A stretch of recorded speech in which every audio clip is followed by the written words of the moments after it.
الخيرات التي ينزلها الله على عبده. تريد الإخلاص، جاهد نفسك على العمل. تريد طمأنينة قلبك، تريد خشوع في صلاتك، تريد أن تحفظ القرآن، تريد الدرجات العالية في الجنة، تريد أن تزداد علما، أن تزداد عملا، جاهد نفسك، ابذل الأسباب واجتهد فيها واصبر وصابر ورابط، ستجد الخير ينفتح أمامك. وهذا هو الفرق بين المحسن وبين المقتصد وبين الظالم لنفسه. كل يجد عمله. هذا هو الفرق بيننا وبين أصحاب النبي صلى الله عليه وسلم الذين سبقونا.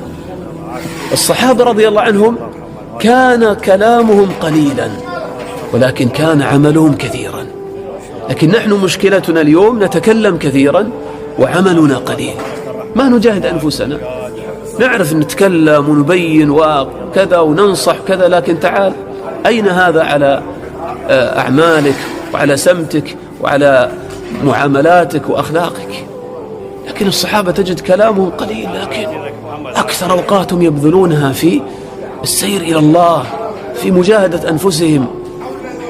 والإنسان إخوة لابد أن يجاهد نفسه، لأن النفس أمارة بالسوء إلا ما رحم ربي، والشيطان يجري من ابن آدم مجرى الدم، والفتن من حولك كثيرة،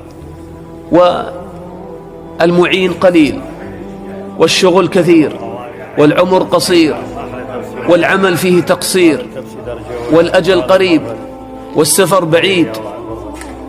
هذا ما يحتمل أن تتكاسل وأن تتوانى.